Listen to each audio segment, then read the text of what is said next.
O RN no ar está de volta e o plenário da Assembleia Legislativa aprovou ontem o adiamento da nomeação dos membros da CPI da pandemia. O requerimento foi feito pelo deputado estadual Francisco do PT, com quem eu converso agora aqui no estúdio. Bom dia, deputado. Bom dia, Lisiane. Bom dia, telespectadores. Uma honra, né? Minha ex-aluna aqui. Que não deu trabalho, tá, gente? Era boa aluna, excelente, comportada. É verdade. Deputado, vamos lá começar falando o porquê desse requerimento. Por que o senhor decidiu entrar com esse pedido? Olha só, Lisiane, nós temos discutido muito algumas questões de natureza regimentais que, ao nosso entender, atropelam o regimento da Casa na formação dessa CPI desde a apresentação do requerimento. Ao nosso entendimento, eivado de erros de natureza regimental, mas a Procuradoria Jurídica da Casa acatou, o presidente acatou também o parecer e a CPI, portanto, foi aceita. Entretanto, na composição dos blocos, nós tivemos uma manobra, uma intervenção de fora para dentro da Assembleia numa bancada, na bancada do PSD. E isso alterou a composição dos blocos. Nós, da bancada do governo, somos maioria. Isso ficou provado ontem, inclusive, na votação do nosso requerimento. Então, em razão disso, nós estamos contestando não a CPI em si, mas os procedimentos de natureza regimental, porque o mesmo regimento que garante à minoria o direito à CPI, ele também estabelece regras. E nós não aceitamos que uma minoria se transforme em maioria de maneira artificial, numa intervenção de fora para dentro da Assembleia, para que se constitua uma maioria artificial. É isso que nós estamos vivendo hoje na Assembleia, o que comprova, ao nosso entendimento, o caráter eleitoreiro desta CPI. Esse placar de ontem, de 13 a 10, indica alguma coisa para vocês no andamento da CPI ou apenas que realmente esses ajustes são necessários? Não, indica que a formação do chamado blocão só foi possível graças a uma manobra intervencionista no PSD, partido comandado aqui no Rio Grande do Norte pelo ex-governador Robson Faria, que nunca se incomodou, até bem pouco tempo, com o fato do deputado Jacó ser governista, com o fato do deputado Vivaldo Costa ser governista, porque isso é uma realidade lá na casa. De repente,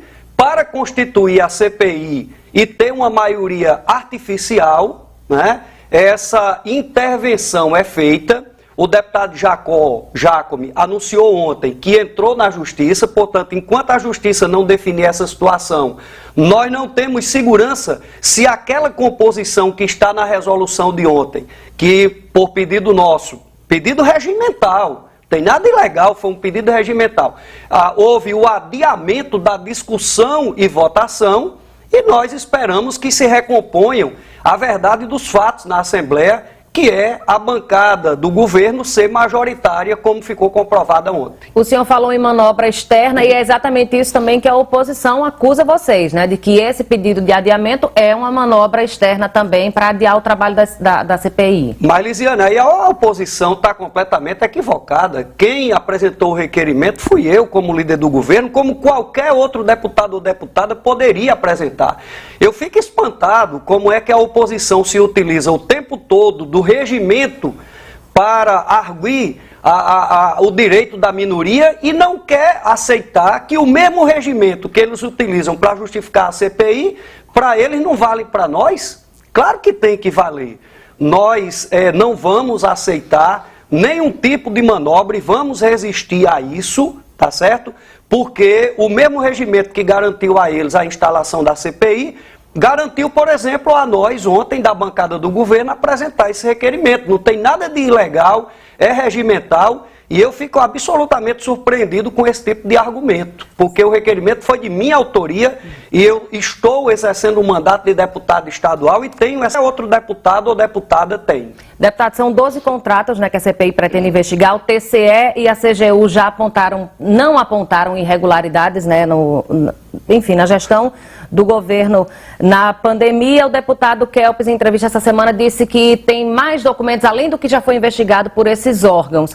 Esses documentos, ou enfim, não cabia também à Assembleia Legislativa, dentro de suas comissões, estar investigando isso desde o começo ou tem que ter essa CPI? Lisiane, eu digo sempre que a oposição não tem interesse em fiscalizar. Porque, veja bem, a Comissão de Fiscalização e Finanças da Assembleia é majoritariamente oposição. A Comissão de Saúde é majoritariamente oposição. E ainda tem uma terceira comissão, que é a de acompanhamento das ações de combate ao coronavírus, que foi criada a pedido da oposição ano passado, e podia fiscalizar. A oposição, que tem maioria nessas 3 comissões, nunca quis essa fiscalização, porque a CPI é a bala de prata da oposição com vistas à eleição de 2022. Está muito nítido isso. Não é? Se a oposição quisesse, de fato, fazer fiscalização, estaria se utilizando da prerrogativa que eles têm nestas 3 comissões. Aliás, em uma delas eles já abriram mão disso porque não funciona desde o final do ano passado, que é a comissão de acompanhamento das ações de combate ao coronavírus, da qual eu sou membro. Um deputado da oposição é o presidente atual e desde o ano passado, final do ano passado, que não se reúne, e eu tenho cobrado isso na Assembleia insistentemente, mas não há desejo de fiscalizar. Com essa CPI, o desejo que se tem é de armar um palanque eleitoral para 2022. Então, para a gente encerrar, como é que fica a CPI daqui para frente? Adiada por 5 sessões, aí vem o recesso, como é que vai ser? Eu acredito que a CPI ela vai ter a sua votação da resolução após essas 5 sessões, mas nós vamos aguardar a decisão judicial da ação do deputado Jacó Jacome, porque se isso for favorável a ele, muda a composição dos blocos. E aí a gente recompõe essa situação absurda e esdrúxula, que é a minoria virar maioria através de um golpe intervencionista de fora para dentro da Assembleia. Ok, deputado Francisco do PT, líder do governo na Assembleia, obrigada pela participação. Eu que agradeço. Um abraço. Próxima. Bom, e o RN no ar fica por aqui.